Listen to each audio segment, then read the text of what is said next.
एक बार फिर से बहुत बहुत स्वागत है आपका हमारी कक्षा अनुराधा हिंदी क्लासेस में।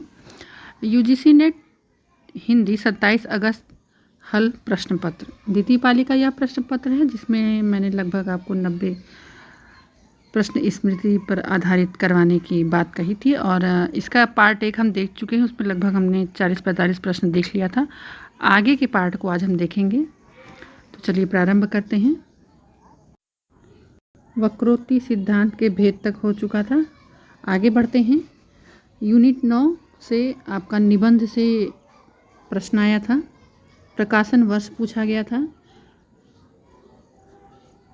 और आपका पूछा गया था कविता क्या है, यह भी पूछा गया था इसका प्रकाशन वर्ष क्या है। मजदूरी और प्रेम आया था, 1912 इसका प्रकाशन वर्ष है। शिव मूर्ति का प्रकाशन वर्ष पूछा गया था। नाखून क्यों बढ़ते हैं, इसका प्रकाशन वर्ष पूछा गया था, जो कि 1951 है।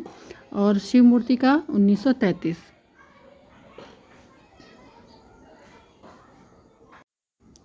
मेरे राम का मुकुट भीग रहा है, इसका भी प्रकाशन वर्ष पूछा गया था और इससे पंक्तियां भी आई थी, आप पहले देख चुके हैं, तो 1974। आप देखेंगे कि द्वितीय पाली में लगभग अगर किसी ने एक अच्छा सा नोट्स बनाया है, जितने भी रचनाएं लगी हैं, जितने भी निबंध, नाटक, उपन्यास लगे, उनका प्रकाशन वर्ष या वह किस संग्रह में प्रकाशित हुए या उसके रचनाकार कौन हैं, तो अच्छा एक पेपर रहा है द्वितीय पाली का और उसके लगभग 10-12 प्रश्न ऐसे सही हो जाएंगे। आगे हम बढ़ते हैं। नामवर सिंह का भी जन्म वर्ष पूछा गया था, जो कि 1926 है।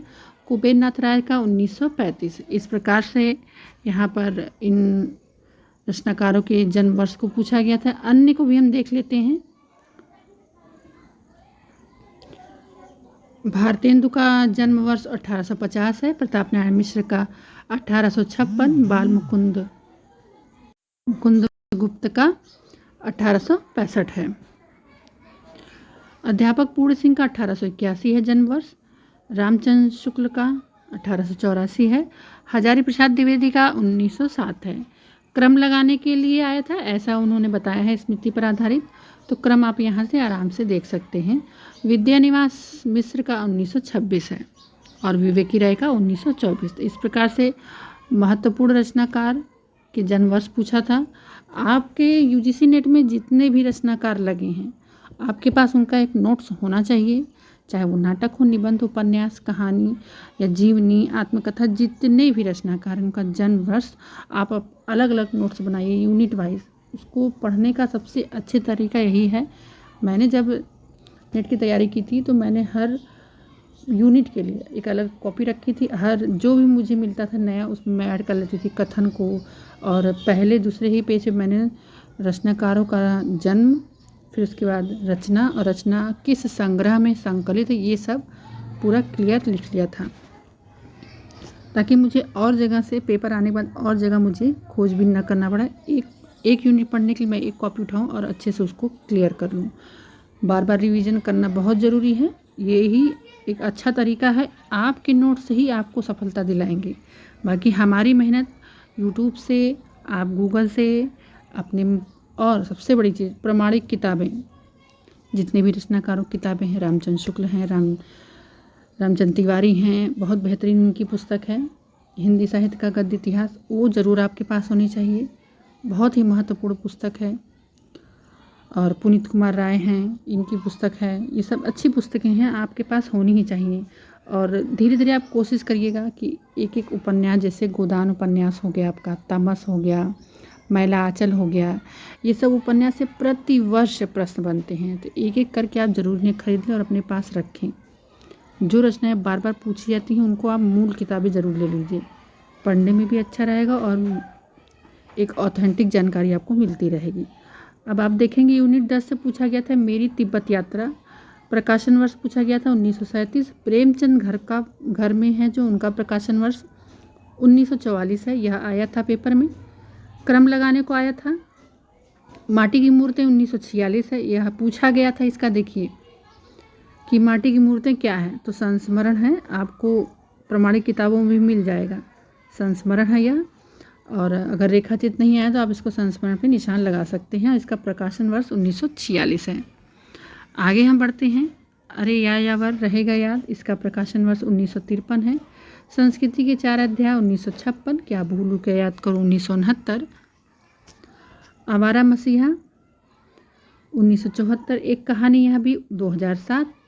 इससे भी आप देखेंगे पंक्तियाँ आई थी ना, कथन पूछा था कि यह मेरी ज़िंदगी का एक टुकड़ा है या अंश मात्र है, तो मन्नू भंडारी का यह कथन था। यह इनकी आत्मकथा है।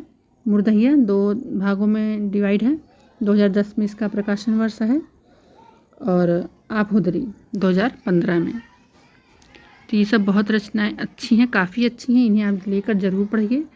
अगर आपका उद्देश्य सतही तौर पे नहीं पढ़ने का है तो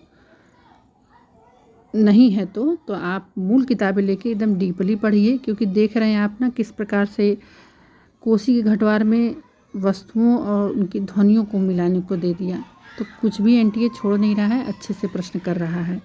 अब यहाँ पे आप देखेंगे शेखर एक जीवनी से भाग 1 में जो उसका उत्थान और भाग 2 संघर्ष है, उसमें आप देखेंगे विषय सूची का मिलान आया था। अब क्या आया था यह तो नहीं क्लियर हो पाया, तो आप यहाँ पे देखेंगे मैंने पूरी विषय सूची ले ली है। तो भाग 1 उत्थान जो है 1940 में है, उसमें पहला है ऊषा और ईश्वर, और बीज और अंकुर दूसरा है प्रकृति और पुरुष और परिस्थितिकी। जाहिर सी बात है भाग 1 के ही विषयों को दिया गया होगा उनसे मिलाने के लिए, भाग 2 के विषयों को देकर दिया गया होगा मिलाने के लिए, कौन सा क्रम सही है। तो भाग 2 संघर्ष है जो कि 1944 में है। इसमें पहला है पुरुष और परिस्थितिकी, दूसरा बंधन और जिज्ञासा, तीसरा शशि और शेखर, यह बहुत महत्वपूर्ण है, चौथा है धागे रस्सियाँ और मुंजर। आगे है जयशंकर प्रसाद की कहानी संग्रह का क्रम लगाने का आया था। तो इसको मैंने अपने लिए एक ट्रिक बनाई थी, मैं उसे ज़रूर बताऊंगी आपको। पहले देख लेते हैं कि छाया, प्रतिध्वनि, आकाशदीप, आंधी और इंद्रजाल, यह इनका क्रम है। तो मैंने ट्रिक बनाई थी छ प्रति आका आई। ठीक, आका मतलब आकाशदीप हो गया, आ मतलब आंधी हो गया, और ई मतलब इंद्रजाल, और छ प्रति मतलब छाया और प्रतिध्वनि। तो यह बहुत ही सरल तरीका है इसे याद करने का। और एक अगर मैं बात कहना चाहूँ तो आप ट्रिक से याद करिए, क्रम जो हैं उनको ट्रिक से याद करेंगे ना बहुत बढ़िया रहेगा। अपना ट्रिक स्वयं बनाइए, जो भी बना लीजिए आपको याद रहना चाहिए, आपके लिए महत्वपूर्ण है। कुछ भी हंसी मजाक के शब्दों को लेके आप बना सकते हैं, तो वो बहुत अच्छा रहता है, ये भूलता नहीं है। और क्रम में या काफ़ी रचनाएं उनको क्रम से याद करें, जैसे प्रेमचंद के जो जितने भी आप देखेंगे कहानियाँ हैं, उपन्यास, उनको क्रम से, उपन्यास हैं, ये सबको क्रम से याद करने के लिए आप इसका ट्रिक बना लीजिए, बहुत ही सरल तरीका है याद करने का। तो और इन 5 कहानी संग्रह में प्रसाद जी की कुल कितनी कहानियाँ हैं? 70, ये तो आप जानते ही होंगे। आचार्य कुंतक के रीति के भेद पूछा था, 3 भेद हैं, सुकुमार मार्ग, विचित्र मार्ग, सुकुमार मार्ग और विचित्र मार्ग और मध्यम मार्ग, ये तीनों इनके रीति के 3 भेद हैं। एक कथन आया था भारत दुर्दशा से, भारत दुर्दैव कथा, जो अंधकार से कहता है कि अब तुमको जाना ही होगा। ठीक है, तो यह कथन आया था, पूछा था किसका कथन है? ईदगाह का बहुत ही अच्छा कथन आया था। इतने बड़े कॉलेज में कितने लड़के पढ़ते होंगे, तो यह ईदगाह से कथन था, काफ़ी सरल ही से कहेंगे, इसीलिए मैं कह रही हूँ कि आप देखेंगे जो सेकंड शिफ्ट का था द्वितीय पाली का जो पेपर है उसका कट ऑफ थोड़ा हाई रहेगा, लगभग 6-7 प्रश्न आप मान सकते हैं हाई जाएगा। लेकिन फर्स्ट शिफ्ट वाले अच्छे से आप 72 या 74 पे नेट क्लियर कर लेंगे। ये ओबीसी की बात हो रही है। हम अगली क्लास अगला वीडियो मेरा कट ऑफ पे ही रहेगा, और इस कट ऑफ को आप 99% सही मानिएगा। आप इसकी रिकॉर्ड देख सकते हैं, 3 बार के मैंने जितने भी कट ऑफ के वीडियो लाए और सब एकदम सही थे। काफ़ी ने काफ़ी विरोध किया कि इतना कम कैसे जा सकता है मैम, ऐसा हो ही नहीं सकता, आप अपने वीडियो की रनिंग के लिए ऐसा कर रही हैं। ऐसा कुछ नहीं था। फिर बाद में उन्होंने ही आके कमेंट किया कि मैम आपने जो कहा वही कट ऑफ सही हो गया, मेरा नेट क्लियर हो गया। तो यहाँ पे कोई झूठ नहीं बोला जा रहा है, जो है क्लियर है। मैं तो ये भी कहती हूँ कि आप अपने नोट्स बनाइए, आप स्वयं से पढ़िए, प्रमाणिक किताबें रखिए। हिंदी के विद्यार्थी हैं, पूरी अलमारी को आप हिंदी की किताबों से सजा दीजिए और प्रतिदिन निकालिए और पढ़ते रहिए, जो मैं करती हूँ। अगर मुझे जब भी ख़रीदना होता है तो मैं तुरंत, अगर कोई सिलेबस आया तो उसमें जो जो किताबें मेरे पास नहीं मैं उन्हें ज़रूर ले लेती हूँ। मैं भले धीरे धीरे उसको पढ़ती रहूँ, लेकिन मेरे पास वो किताबें रहती हैं, क्योंकि आजकल आप देख रहे हैं भूमिका से भी प्रश्न बन रहे हैं और भूमिका हमको हमारी ही किताबों में मिलेंगी।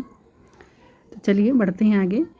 एक दादा भाई नौरोजी के लिए बद्रीनारायण चौधरी का एक कथन आया था, जो उन्होंने कहा था, अचरत होत तुमहु समगोरे बाजत कारे, तो सो कारे कारे शब्दों पर है वारे। यह बद्रीनारायण चौधरी प्रेमघन ने कहा था ना, किसके लिए, जब वो अंग्रेज़ों ने उन्हें काला कहा था, ठीक है, तो उन्होंने ये नौरोजी के लिए पंक्तियाँ लिखी थी। अब झूठा सच के पात्र पूछा था, नहीं है, तो मिस्टर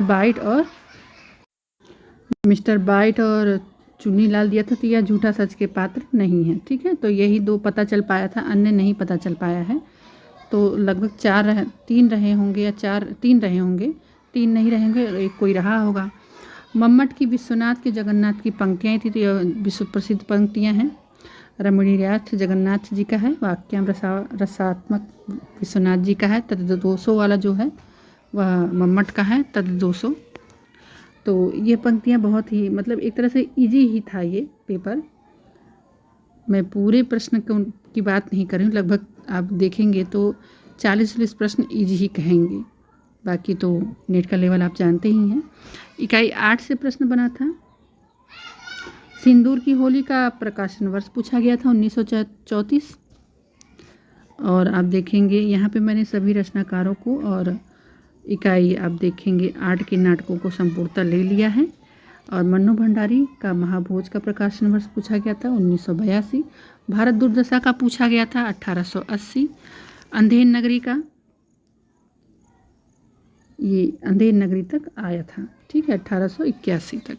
बाकी मैंने सभी नाटकों का प्रकाशन वर्ष यहाँ लिख दिया है। स्कंदगुप्त 1928, चंद्रगुप्त 1931, ध्रुवस्वामिनी 1933, सिंदूर की होली 1934 और आगरा बाजार का 1954, अंधा युग का 1955, अंजू दीदी का 1954 और आषाढ़ का एक दिन 1958, आधे अधूरे का 1969, बकरी का 1974 और एक और द्रोणाचार्य का 1977, महाभोज का 1982।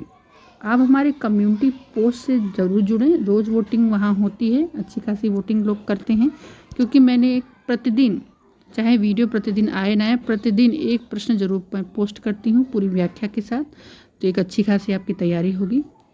तो मिलते हैं कट ऑफ की वीडियो में अगले दिन।